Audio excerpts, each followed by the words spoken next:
So we have programmed it so that the player, once he purchases a train ticket, gets on the train, drives off, the screen GUI comes on saying that he won the game, and now it's time to actually end the game.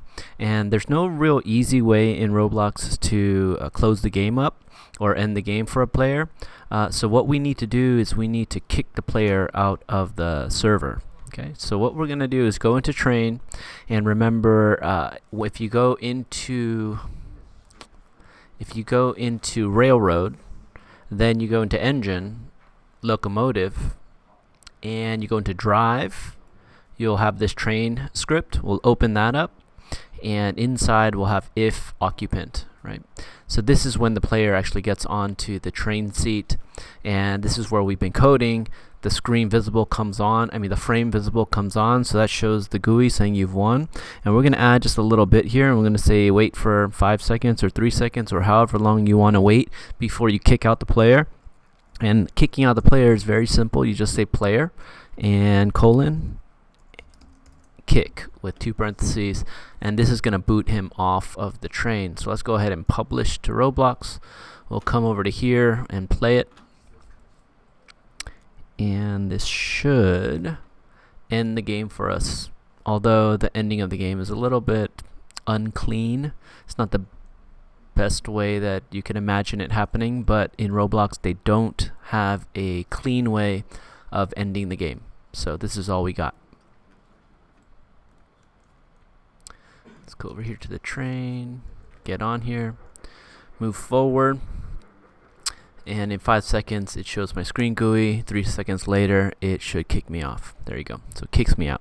All right.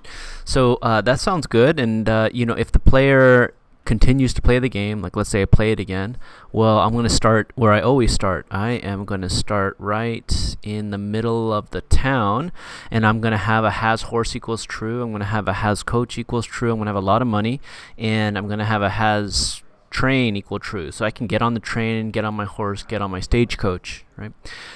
If you want it to extend this game, which I encourage you to do, you could very easily do so, right? You can add additional missions to the world, and so a game like GTA is so addicting and so fun, or Jailbreak is so addicting and fun because you have so many different storylines you can go with, right? And this collecting the golds to buy the train ticket to get out of town is just, you could think of it as just being one of the possible strands or one of the possible games you could play here, right? You could also add additional things, like maybe there's a guy out there in the woods that needs some sort of items, and in order to get those items you need to have a certain number of, I don't know, animal pelts maybe, so you got to go over down to this other corner over here to hunt the animal pelts to give to the guy so that he can give you some item, right?